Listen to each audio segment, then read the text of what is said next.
Dear student, इस समय हम यूपी स्कॉलरशिप की ऑफिशियल वेबसाइट पे हैं। आज की इस वीडियो के माध्यम से हम आपको जानकारी देंगे कि यूपी स्कॉलरशिप जो स्टूडेंट फॉर्म फिल करना चाह रहे हैं स्कॉलरशिप का, आप चाहे 9th के हों, चाहे 10th के हों, चाहे 11th के हों, चाहे 12th के हों, चाहे BA, BSc, BCom, MA, MSc, MCom या फिर किसी डिप्लोमा के स्टूडेंट है, तो आप सभी के लिए वीडियो बहुत ही महत्वपूर्ण होने वाली है।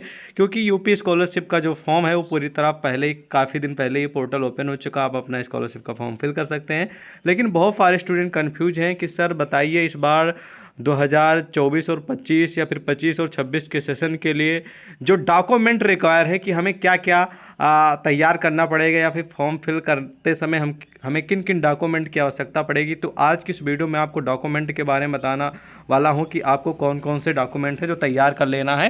क्योंकि भाई हर साल नया नियम आता है और नए नियम के हिसाब से ही आप सभी की स्कॉलरशिप आती है। और ख़ास बात ये भी मैं आपको बता दूं, इस बार आप सभी स्कॉलरशिप का फॉर्म ज़रूर से ज़रूर फिल करिएगा। इसका रीज़न ये है कि इस बार आप सभी का लगभग सभी स्टूडेंट का स्कॉलरशिप आने वाला हो। पिछले वर्ष की भांति, जैसे कि पिछले वर्ष मैंने जितने भी स्टूडेंट का फॉर्म फिल किया था, क्योंकि हम पास साइबर कैफ़े भी चलाते हैं, तो जितने भी स्टूडेंट का मैंने फॉर्म फिल किया था सभी का आया था। ठीक है, खास करके बीओ वालों को तो सबका आया था। ठीक है, और इस बार भी आएगा, क्योंकि हाई कोर्ट ने आदेश दिया है कि जो हर बार समाज कल्याण विभाग ये नौटंकी कर लेता है, ही नौटंकी ये कर लेता है कि बहुत सारे स्टूडेंट लेट फॉर्म फिल करते हैं। तो जो लेट फॉर्म फिल करते हैं, जब वो अपना स्टेटस चेक करते हैं, जब फॉर्म फिल कर रहे होते हैं 1-2 महीने बाद, तो उसमें लिख के आता है कि अब गवर्नमेंट के पास पैसा नहीं है, कि इनफिशिएंट बैलेंस या फिर नो फंड, ऐसा करके स्टेटस में आता है। तो इस बार ऐसा कुछ नहीं होने वाला। हाई कोर्ट ने आदेश दिया है कि ये जो आप लोग, समाज कल्याण विभाग को कहा है कि जो आप लोग ये एक्सक्यूज़ दे देते, बहाना कर लेते कि फ़ंड नहीं, ऐसा कुछ नहीं चलने वाला है।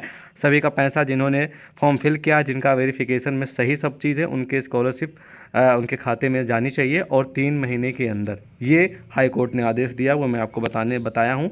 और बाकी मैं डॉक्यूमेंट की बात कर लेता हूँ कि कौन कौन से डॉक्यूमेंट लगेंगे। ओके, तो इस बार के लिए कुछ नए डॉक्यूमेंट्स हैं, अपडेटेड हैं, यही आपको तैयार कर लेना है। डॉक्यूमेंट न्यू फॉर्म, मतलब कि नए फॉर्म के लिए आपको क्या क्या ज़रूरत है, ये फिर आप लोग मान लीजिए रिन्यूअल करना चाह रहे हैं, तब भी आप लोग देख लीजिए, आपके बारे में भी हम आपको बता देंगे। ठीक है, तो सबसे पहले जो फ्रेश स्टूडेंट है वो अपना आधार कार्ड उनके पास होना चाहिए, और जो कि उसमें मोबाइल लिंक होना चाहिए। ठीक है, और मोबाइल आपके पास होना चाहिए। ठीक है, क्योंकि ओटीपी आएगी तो आपको वेरिफिकेशन के लिए ओटीपी बताना पड़ेगा।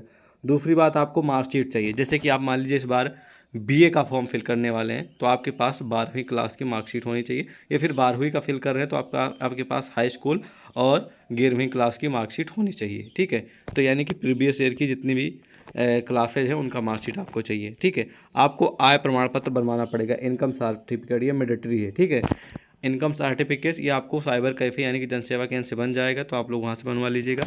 दूसरा जो है वो है अगला, मतलब चौथा जो है प्रमाण, मतलब कि डॉक्यूमेंट, वो है जाति प्रमाण पत्र। जाति प्रमाण पत्र जो भी SC ST या फिर OBC वाले हैं उनको बनवाना जरूरी है। अगर आप SC ST या OBC कैटेगरी में आते हैं तो आपको ये सर्टिफिकेट बनवाना पड़ेगा। अगर आप जर्नल में आते हैं, मतलब कि ब्राह्मण हैं या फिर ठाकुर क्षत्रिय हैं, तो आपको ये नहीं बनवाना पड़ेगा जाति प्रमाण पत्र। इनके अलावा जितने भी अन्य जात के लोग हैं उनको बनवाना पड़ेगा। उसके बाद फ़ोटो, हालांकि फ़ोटो वाला जो मामला है वो कैंसिल हो चुका है, लेकिन आप दे सकते, क्योंकि अब वो आपका डिजी लॉकर या फिर जो आपके आधार पे फ़ोटो रहता है वही उठा लेता है। ठीक है, ऑटो, तो ये आप लोग इग्नोर कर सकते हैं। फ़ोटो मत दे, नहीं देंगे तब भी चल जाएगा।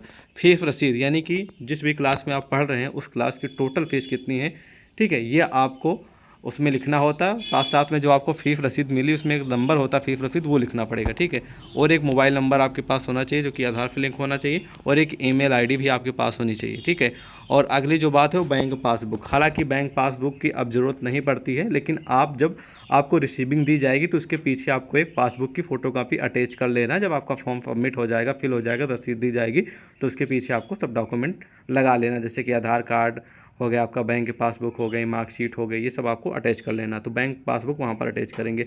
अब क्या होता है कि जैसे कि एक उसमें सेक्शन आता है जहाँ पर आपको बैंक का लिंक करने के आता है। तो जैसे आप आधार नंबर डालेंगे, ऑटोमेटिक आपका जो आधार से लिंक होगा खाता वो अटैच कर लेगा।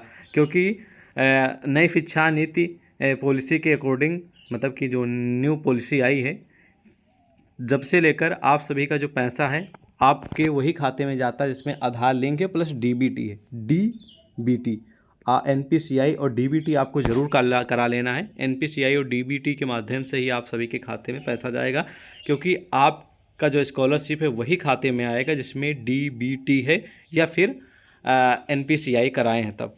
और मैं आपको खास बात बता दे रहा हूँ, स्कॉलरशिप लेने की जो अच्छी बैंक है स्पेशल, हालांकि सभी बैंक में आता है जिसमें आपका आधार लिंक रहेगा, लेकिन जिसमें से नंबर 1 पे पोस्ट पेमेंट बैंक चलती है, ठीक है, बहुत ज़बरदस्त इसकी सर्विस है। उसके बाद एयरटेल पेमेंट बैंक भी है, ठीक है, तो इसमें भी आप लोग खाता ओपन करा सकते हैं। तो ये कुछ बेसिक रिक्वायरमेंट हैं जो कि डॉक्यूमेंट के हैं, ये मैंने आपको बता दिया, इनको आपको प्रिपेयर कर लेना, फिर एग्जाम अपना स्कॉलरशिप का फॉर्म फिल कर लेंगे। बाकी कोई टेंशन लेने वाली बात नहीं, जल्द ही हम आपको एक नया फॉर्म कैसे फिल करते हैं स्कॉलरशिप का वो हम आपको वीडियो बना के जानकारी दे देंगे, तो आप वैसे ही फिल कर लीजिएगा। तब तक के डॉक्यूमेंट तैयार कर लीजिए।